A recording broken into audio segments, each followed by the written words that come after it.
Hello students, welcome back to my channel. हम कर रहे थे 12.1 एक्सरसाइज और इसके हमने 5 क्वेश्चंस कर लिए हैं। आज हमें करना है इसका 6th क्वेश्चन और 6th क्वेश्चन में आपको क्या दिया गया है। A medicine capsule is in the shape of cylinder with 2 hemispheres stuck to each of its end. एक मेडिसिन कैप्सूल की बात यहाँ पर की जा रही है। कौन सा क्वेश्चन है ये? 6th question. 6th क्वेश्चन में आपको क्या दिया है? Medicine capsule is in the shape of cylinder with stuck 2 hemispherical end. ये कैप्सूल की शेप है जिसमें बीच में क्या है? एक सिलेंडर और इसके दोनों एंड पर हेमिस्फेरिकल पार्ट दिए गए हैं। और इसमें आपको क्या दिया है? whose total length is 14 mm and diameter is 5 mm. Find its surface area. जिसकी टोटल लेंथ आपको कितनी दी हुई है? 14 mm and diameter is 5 mm. आपको निकालना क्या है? इसका सरफेस एरिया। तो इसमें भी देखो कि जो सरफेस एरिया अगर हम निकाल रहे हैं तो इस शेप के अंदर 2 या 2 से ज्यादा शेप इंक्लूड है, तो इसलिए हम क्या निकालेंगे? सबका अलग अलग कर्व सरफेस एरिया निकालकर ऐड कर देंगे। तो सबसे पहले मैंने आपको पहले भी बताया है कि जो आपको इसमें सबसे इजी पार्ट लगता है कि हेमिस्फीयर है और एक सिलेंडर है जिसका कर्व सरफेस एरिया आप इजीली फाइंड कर सकते हैं, हम वो फाइंड करेंगे। अब ये देखो, हेमिस्फीयर का कर्व सरफेस एरिया निकालने का फॉर्मूला क्या होता है? 2πr², जिसके लिए सिर्फ हमें इसकी रेडियस फाइंड करनी है और डायमीटर दिया है, डायमीटर से आप रेडियस निकाल सकते हो। तो हेमिस्फीयर का कर्व सरफेस एरिया निकालना बहुत इजी है, तो हम सबसे पहले वही फाइंड करेंगे। इन हेमिस्फीयर क्या दिया आपको? डायमीटर कितना दिया है? 5 mm। तो रेडियस अगर हम फाइंड करें क्या हो जाएगी? डायमीटर का हाफ 5/2 और इसका कर्व सरफेस एरिया निकालेंगे। कर्व सरफेस एरिया का फॉर्मूला क्या होता है हेमिस्फीयर का? 2πr²। 2π एज इट इज रहने दो, क्योंकि दूसरी जो शेप है उसका भी सरफेस एरिया जब हम निकालेंगे फॉर्मूला होता है 2πrh, तो उसमें भी पाई आएगा, तो हम इकट्ठी दोनों की वैल्यू पुट कर देंगे। 2πr, r कितना है हमारे पास? 5/2, 5/2 2 टाइम आएगा और मिलीमीटर का स्क्वायर। अब क्योंकि ऐसे एक हेमिस्फीयर ये है और एक हेमिस्फीयर ये है, दोनों का सेम डायमीटर, तो पर हमने कर्व सरफेस एरिया कितने हेमिस्फीयर का निकाला? 1 का। तो हम क्या निकालेंगे? Curve surface area of 2 hemisphere. 2 hemisphere का निकालने के लिए क्या करें? जो हमारे पास वैल्यू आई है उसी को 2 से मल्टीप्लाई कर देते हैं, क्योंकि सारी वैल्यूज सेम है। अब देखो, 2 से 2 कैंसल, इस 2 से ये 2 कैंसल, कितना आ गया हमारे पास? 25π मिलीमीटर का स्क्वायर। दूसरा जो पार्ट है वो कैसा है? सिलेंडर। तो हम क्या लिखते हैं? इन सिलेंडर,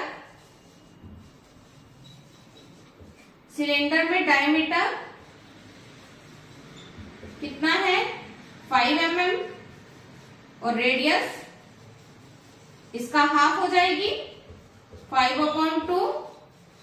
अब सिलेंडर का कर्व सरफेस एरिया निकालने के लिए फॉर्मूला होता है 2πrh।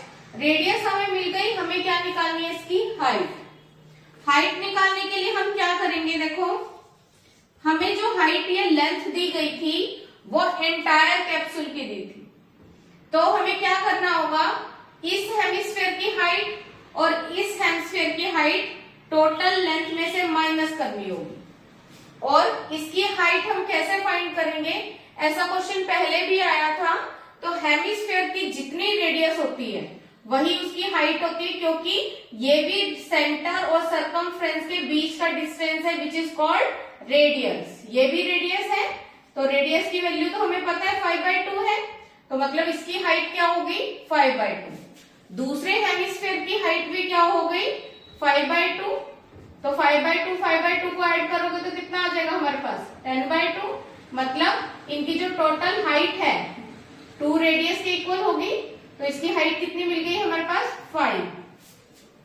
तो अगर हमें सिलेंडर की हाइट निकालनी है तो एंटायर हाइट में से हम दोनों हेमिस्फीयर की हाइट क्या माइनस कर देंगे, which is equal to diameter, क्योंकि रेडियस और रेडियस मिलाकर क्या बन जाएगा डायमीटर। तो माइनस करके अगर हम देखें तो इसकी हाइट जो है वो हमारे पास क्या मिल गई 9 मिलीमीटर। अब इसका कर्व सरफेस एरिया निकालेंगे। कर्व सरफेस एरिया का फॉर्मूला 2πRH। तो अगर हम इसकी वैल्यू निकालें 2π एज इट इज, रेडियस कितनी है 5/2, हाइट कितनी है 9 मिलीमीटर का स्क्वायर। अब ये 2 से ये 2 कैंसल, कितना आ गया 45 पाई मिलीमीटर का स्क्वायर। और हमें तो इस पूरी शेप का क्या निकालना है सरफेस एरिया। तो अगर हम निकालें surface area of the shape, surface area of the shape या कैप्सूल, तो क्या होगा हमारे पास दोनों हेमिस्फीयर का कर्व सरफेस एरिया जो क्या आया था 25π और सिलेंडर का कर्व सरफेस एरिया जो कितना आया है 45π। दोनों को हम क्या कर देते हैं ऐड करेंगे। ऐड करने पर कितना आ जाएगा 70π। अब हम क्या करेंगे, अब यहां पर आकर हम पाई की वैल्यू पुट करते हैं, जिससे हमारे पास सोल्व करना ये बहुत इजी हो गया। यहां से कैंसिल हो गया 10, कितना आ गया 220 मिलीमीटर का square, which is the surface area of the capsule.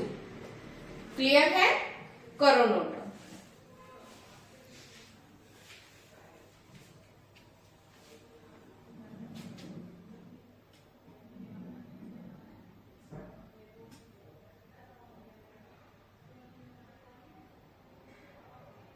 हमने सबसे पहले क्या किया, हेमिस्फीयर में हमें इजिली डायमीटर मिल रहा था, हमने उसकी रेडियस निकाल ली।